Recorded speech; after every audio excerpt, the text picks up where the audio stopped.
It's very powerful. We have a strong drive market. Southern California, the largest concentration of wellness-oriented or health-oriented and beauty-oriented population in the United States, are all within 2 hours. There's no resistance to the drive because it's sometimes quicker to get here than to go from Century City to Santa Monica at 5 o'clock. And so we have a very strong drive market. We did what we call a psychographic analysis that figures out an economic threshold, who can afford to come here, and psychographically who's got the lifestyle mentality to come here. There are 3.8 million people in Southern California alone, within 2 hours of here, that want this lifestyle.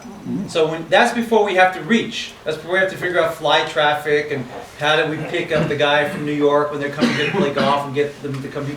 Just for the people that want this lifestyle within our own backyard, 3.8 million people. So that's very encouraging. Not only for Two Bunch Ponds, but for Desert Hot Springs.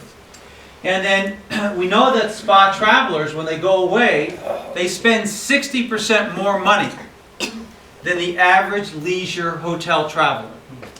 Let me say this again. When we look at our competitive sets in Two Bunch Palms, we pick the best in the market that are small boutique. The Parker, the Viceroy, the Colonial Palms, and the Hard Rock Cafe is who we measure ourselves in terms of our competitive set. And all of them produce less revenue per guest night than Two Bunch Palms. All of them. The Parker generates $200 less money per night than Two Bunch Palms, which I would consider probably the premier, the A hotel of the marketplace. So that speaks to that people are coming here for the lifestyle, they're spending for the lifestyle, and I think that speaks to about this property and this city.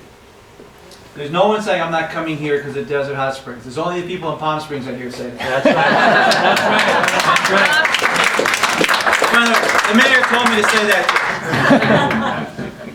that. And so the ancillary spend, when people come here, they're not just here to buy it. They're not here for a pool party. Right. Get a hotel room, have a few drinks at the pool, listen to loud music. Right. Though I sometimes have to talk to my F&B director down there, who's much younger than me, to turn the music down even in the current our restaurant. But basically, they're coming here for the experience. They want a healthy, healing lifestyle experience. Sometimes it's a small thing that just a couple of women want to get away from the kids and husbands, and they want to have a little women's night, right? Sometimes it's more profound, like somebody's been ill. They've been through cancer. They've come here because it's their first one-year screening of breast cancer. It runs the gamut. But they come here at some level as a respite, to heal, and what we talk about is to awaken to their better selves. And what we also saw the opportunity was to create what we call the 4 pillars. It's a way of just simply organizing our store. So we have the healing waters. We have award-winning spa treatments.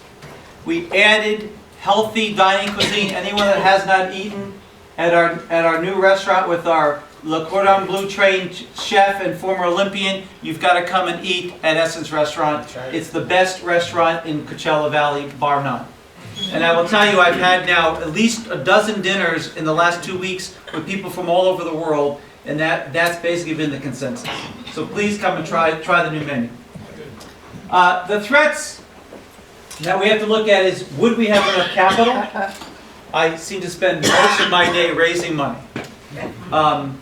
And that's always a threat. The other threat is the perception of crime. We can't dodge that reality, that there's a perception that this is a dangerous town. And I say town not to diminish it as a registered city, but with 26,000 to 28,000 people, it's the size of a neighborhood in any major city. This is a manageable, solvable city with the right scale that anything can be fixed. Okay. Anything can be leaped forward. 28,000 people is a manageable size. But the perception of crime affects us when I talk to lenders, bankers, investors, and actually not, and local customers, not LA customers. Because this feels quite common compared to LA. The city's financial position was an issue. Ambiguity scares capital. The unknown scares capital, so we had to look at that. And I think I told you when I first started that we made the gut check call. that I've not yet met anyone that works for this city that I didn't feel 100% confident they were going to do everything they could to move this city forward. And if we're part of that, if we can contribute to moving the city forward, then they're going to back us and support us. So, the other thing, and it's always the real challenge, right? You have this all the time. Former mayor had a current mayor, council, right? Is how do I get people to believe? And I say that not literally about Desert Hot Springs. We had staff, if you think about it, had been sitting in a vacant, bankrupt property where the people managing it and owning it didn't care. So indirectly, they didn't care about the people, right? 70% of our people come from and work at Desert Hot Springs. So they've been kind of abused, neglected by just basically benign neglect. How do we get the investors to believe when they're reading, the city may go bankrupt? How do we get the city to believe us?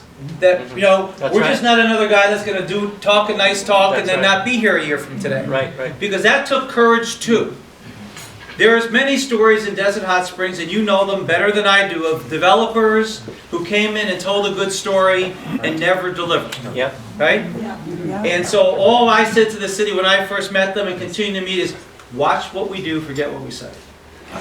Nice. So, and I hope we've honored them. So this is what we had in 2013, 20 months ago when we started. A little bit outdated grotto. By the way, that grotto was also fixed because we went to power wash it.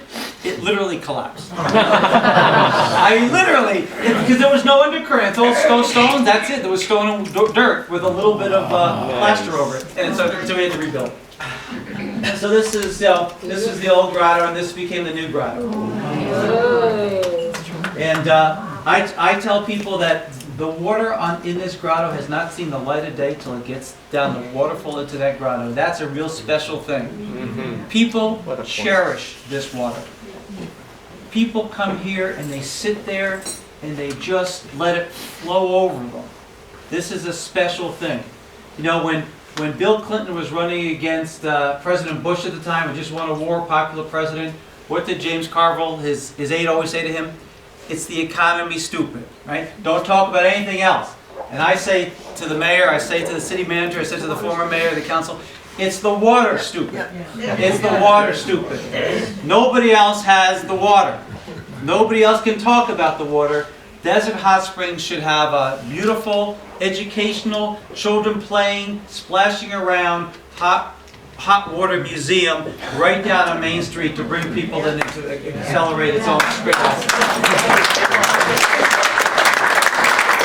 So of course we had the old spa, which was fine, but we're trying to sophisticate the treatment and be a little more, make sure that we're trying to treat the whole body and bring a little more. This is the old. This was a great. Honestly, it was a good meat and potatoes restaurant. I don't want to knock it, but it lacked some of the sophistication and it lacked some of the healthier cuisine. And so it also had the old sitting area. That this is the new restaurant, the new sitting areas, the new dining spaces. And it's got really, I think, some of the best healthy gourmet cuisine on the planet. And we've had a number of LA food writers write about it. And not only that, what you don't see behind the scenes is we have this gourmet chef who also works with a PhD in nutrition. So we also make sure this food's healthy, farm to table, good for you, whole calorie. Because listen, if I eat whole calories and I'm burning that efficiently, then you're going to be healthier. The goal is at every touch point at Two Bunch Palms, when you leave the water, are you healthier? Yes. When you leave the massage table, are you healthier? Yes. When you leave a Qigong or yoga class, are you healthier? Are you breathing? Is there more oxygen? Yes. And if you sit down and eat and have this enjoyable, delightful meal that's great on the palate and good for the senses, are we putting calories in you that leave you healthier? And the answer is yes. So that's our basic question I say to our staff. At every touch point, does our guests leave healthier than when they came to us? If the answer is yes, we're doing our job. That's great. This is the old yoga, and now we have a 3,000 square foot yoga dome.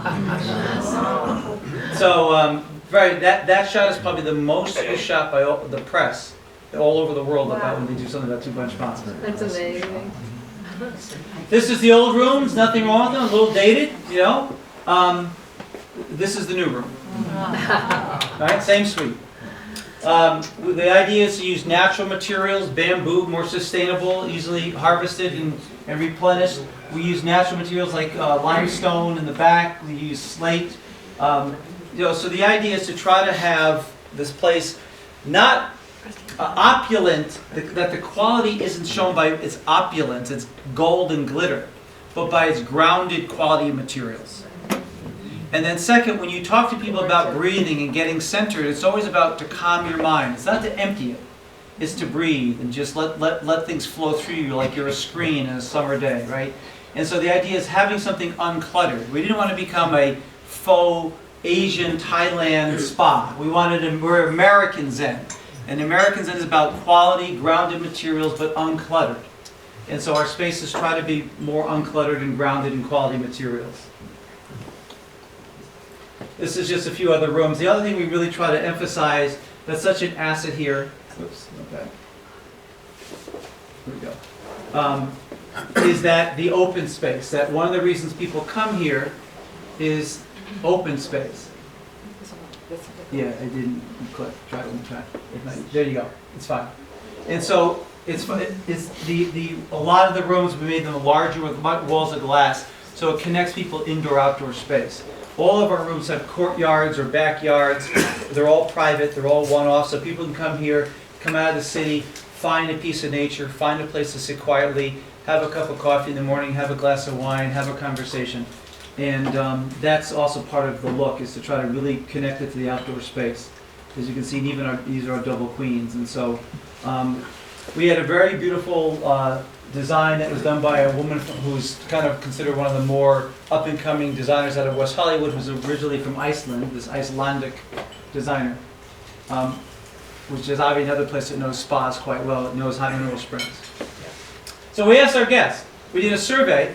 1,700 replied. And we said, well, what is it you want? Why are you coming here? And they said, we're coming here because of quiet reflection, time for myself. That's why that connecting to that open space. That's why we put hammocks down by the ponds, why you feed the turtles, you can read a book. Just finding some calmness is one of the incredible ingredients. Now, I can tell you as a hotel operator, it's very challenging because the average hotel in this market, they do about 20 rooms per acre. We're doing 1 1/8 acres per room. So that's the good news. The challenge is our maintenance budget is disproportionate to anybody else's that we compete with. The second thing is they wanted, obviously, massage therapists, and they want a good therapy. They want a good body treatments. We said, well, do you want something super fancy? And they said, no, I don't care about that. I don't need a 5-star rating. I need quality healers. That it was the experience that mattered. They obviously here for the waters. They wanted healthier gourmet dining. They wanted more beauty and skincare. And they wanted some exercise and movement classes. So it's not that complicated. Ask people what they want, and then give them what they ask for, right? And that's what we've done. By adding 35 movement and fitness classes a week that we see probably doubling over the next year and a half. By making the food both gourmet but healthier. By making sure the rooms were fit where you could actually calm down and connect to nature with more open glazing, indoor-outdoor space. And by adding things that they didn't really think about that no one does but matters, like fiber optics, so I'm available at any moment wherever I'm walking or in my rooms and all those. So what we seek to create here is a connection with our customer at the emotional level. Now most brands don't try to do that. Most brands are about, it's a great hotel, I love Four Seasons, I love the Marriott, good service, and they get my faxes to me on time, or there was a nice pool. But I leave it, I haven't really changed. I just went and I trusted that brand. That's a commercial brand in what we call marketing parlance. But then there's certain emotional brands that you say, you know what, I believe in this at a deeper level, that this brand somehow connects to my lifestyle. So, talking with Michael Eisner one time, because he was talking to us at Canyon Ranch, because they just did a survey and their guests wanted some healthier food. But he was saying, the challenge he has as a publicly traded company is every customer thinks Disneyland and Disney World is a national park because it's part of the iconic culture of the United States. Every child grew up with Mickey or Ariel or Pocahontas, and every birthday my daughter had, there was some Disney theme. They got their pound of flesh out of me because it becomes part of the iconic part of the American culture, and so people feel a certain ownership to it, even though they may not be stockholders, because it's been with them as part of the identity of this culture. Emotional brand. Canyon Ranch, when people go there, they recognize that I can trust this place. I'm going to do something about my health. I'm going to trust these people. I'm going to do try some experimental things. It's an emotional trust. They trust that brand at an emotional level, and the customers are very loyal. Apple. Try to take an Apple user and tell them you're going to take a DOS-based system. As my marketing person here is, the rest of us are on DOS, and she and all the marketing people won't give up Apple. Because it's not just, it's a different product. It thinks differently. It has a different cultural connotation, and it also works great. All these great brands, well, they have to work great. And Starbucks, I mean, it sounds funny today, but 20 years ago, most people, unless you were a traveling salesman, were not comfortable eating by themselves in a restaurant. Just 20, 25 years ago. And Schultz comes back from Europe and says, look, we need to create a place where people can sit in community while being individuals, being left alone. But somehow, because I'm sitting reading the paper, working on but I'm sitting in community as an individual. And that was the goal. Create these lifestyle or these emotional brands. So we seek to be this brand. Now I'm giving you something that I wouldn't give to our customer, because this is a level that behind the curtain. But I wanted you to just see it. I mean, so when you look at what does a brand represent, if you look at our attributes here at Two Bunch Palms, it's bohemian, it's got caring staff, it's knowledgeable, it's a kind of a throwback, and it's authentic. It's an authentic place. It's been operating for 75 years. Its functional benefit, great open space, got these great mineral waters, it's got these healing artists, it's a calm getaway place, good weather, and the emotional benefit, serenity. It gives me a place to heal. I can connect with nature, I can awaken. So that's sort of the foundations of the emotional benefit of this brand. We think that we can take that brand somewhere deeper. Most brands cannot. But we think that because this is a true emotional brand based on a lifestyle representing a value system, that we can talk about people coming here and awakening to their better selves. And this is the place where you find your essence. This is a place where I can come and literally, most of us, we're busy. We're elbowing our way through the office and through our competitors or through our political world, and we have to have a little bit of a public veneer. And it's hard to let that veneer, let it fall off. Because most of the time we're with other people that are also doing the same thing, And when you find a place that I can let that veneer fall, that public part of me off, and really just be myself. And I become myself, two things happen. I become more aware of what my body is telling me, my emotions are telling me, and the stuff I've either not had time for, been avoiding, percolates to the top. And I start to leave here going, you know what? I'm spending too much time at work. Or I'm arguing too much with my spouse. Or I need to make sure my kids get here. And you start to make some modest but important shifts of priorities. That's what an emotional brand can do. That's what this place seeks to do. So the notion then of is we say to people, look, our tagline is find your better self. We don't give them all these triangles. That's too serious. You're on vacation, just come here, have a good time. But that's the essence of it. But what's the origins of it? Well, we know that the spa industry, the modern spa industry, while really kicking off in the 40s, including here, really found its stride in the 60s when the baby boomers rediscovered Eastern traditions. When George Harrison put the sitar on the Rubber Soul album in 1965. Right? When they went back and found gurus in Buddhism, and they found Taoism, and they basically said, look, what we realize that we're moving from a modern society, technically modern, we now can have peas in a can 12 months a year. We have great medical, we have all sorts of things, but we had become so modern, we become siloed, that people became experts in one field and didn't connect it to the next. When I was at Canyon Ranch, I had a lunch, it wasn't a meeting, with a guest who was a very well-known executive. He goes, I don't get it, you know? I went to Mayo for 30 years, from 25 years or something for my executive health. And at 57 years old, I needed a hip replacement. Well, yeah, because you know what? Those guys are great. They tested all your biomarkers. I mean, nothing against Mayo. It's one of the top 3 hospitals in the country. But they tested the biomarkers. Is his heart working? What's his lungs? What's his cholesterol? What's his C-reactive protein? You know, what's the nerve? You didn't ask, well, how do you work? I mean, you sit on the phone like this all day on one side.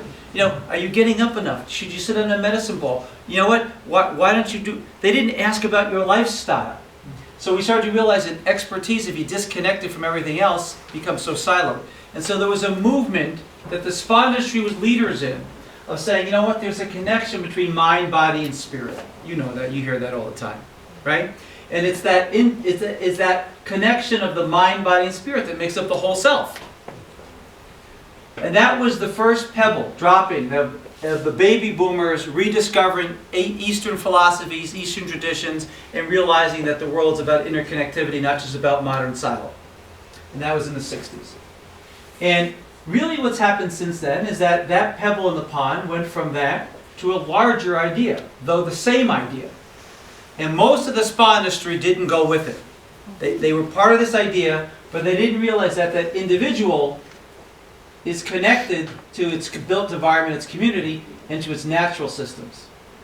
And so we talk about at Two Bunch Palms, what makes us one of the leaders in our industry is that individual health and planetary health are one and the same. So I'm going to skip this because I mentioned about these pillars already. So our brand promise is to come here, experience Two Bunch Palms, to reflect, refresh, heal, and awaken to your better self. And in doing so, we want to create a place that gets connected more to not just yourself, but to your community, to your environment. And now with the largest solar field making us the first carbon neutral resort in North America, also to make that this allows us to walk our talk. We're able to say, listen, this is the first wellness resort in North America that is carbon neutral. And what does that mean? Well, it means a few things. It means less pollution. It means less carbon. It means there's going to be 13 million pounds less carbon emissions in the air for your children and grandchildren to breathe. That's what that means. 13 million less pounds of carbon. Cancer, carcinogen carbon. It means we will save 375 million gallons of water by, instead of doing either a traditional coal burning, gas-fired, or nuclear plant, we will actually, by having a solar field that brings us carbon neutral, will save these resources from either being depleted or being used, put into the atmosphere. So that's something we feel very proud of too. So I think, and then we have the small things like we have our brand extensions, right? That mineral mist made with desert hot springs mineral water. Wow. So people can take a little touch of Two Bunch Palms and desert hot springs with them. Take it home. Right? This is actually manufactured right here. It's water from our literal well, and it's manufactured right in Palm Springs. And then we have this. This is the marketing people. This is just some other products. So what's the benefit? I mean, because really, other than me telling a nice story and you having some soup, what's the benefit to everyone in this room, right? Other than please come to Essence Restaurant and come and take the waters and have a massage and experience the muds and the Watsu. Well, number one, we generate taxes. And if I ask all the council people, number 2, 3, 4, and 5 is also we generate taxes. The second thing that I'm very proud of is 70% of our staff are from Desert Hot Springs. We create that. By us emphasizing the water, and when you read from Forbes magazine saying, hey, this place was someplace I went to 15 years ago, I've come back, it's totally different, please come here, Forbes magazine writes. Travel and Leisure says this is one of the 5 best. They're saying Two Bunch Palms in Desert Hot Springs. Okay, so every time we succeed, you succeed. Yes. That we're able to really start to establish ourselves, though I think it's early. I don't want to over grab this mantle, but this is our strategy. We want to really be the national leader in the destination spas. We're at least now in the conversation 19 months later, and that's our goal. Right? We do have influential customers, both local and Hollywood crowds that come here. And so this is an influential customer that's in our town, in your city every day, every weekend. And so we're talking about influential people that remember this place. They're not going to the Parker, they're not going to Palm Springs, they're not going to La Quinta, they're coming to Desert Hot Springs. That's right. When they come here, the benefit is they know that this is the place they got an emotionally beneficial experience. If I have an emotional experience, I have a greater sense of loyalty to you. Right? That there's a halo effect, that we can bring some credibility to offset some of the issues about is Desert Hot Springs going, is Desert Hot Springs losing, is it going to go bankrupt, is there crime? And I would say that last time we were before the council, I was very appreciative of the mayor when he said, while everybody else was doubting Desert Hot Springs, Two Bunch Ponds was moving forward. Investing. Right.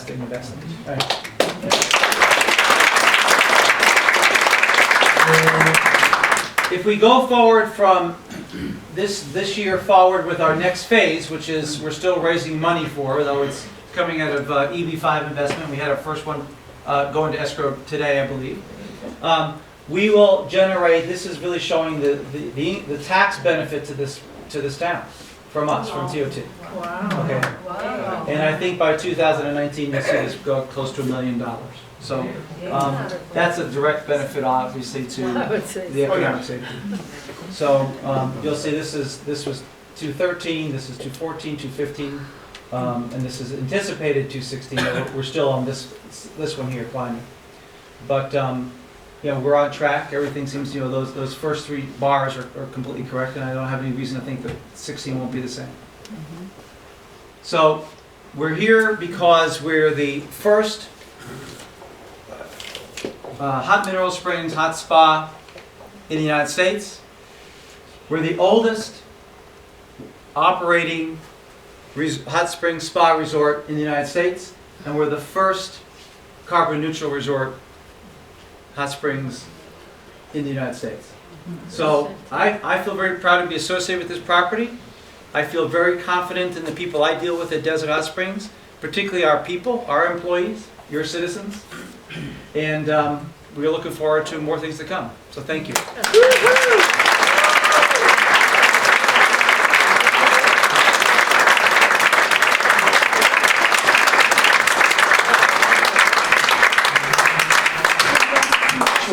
Okay, questions?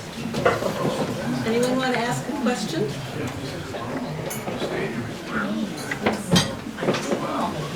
Yes, sir. My mother and aunt traveled around the world to spas, and they agreed this is the best in the world. But my aunt was very disappointed because she stayed here several times looking for the ghost. And never saw the ghost. Well, you have to know where to look first. I will tell you that we have some healers that work for us that see spirits on the property. I have not. But there are those that see it, and so it's a matter of whose vision and which dimension you're in. Very good, thank you. Any other questions? Very thorough. It was a thorough. Well, thank you.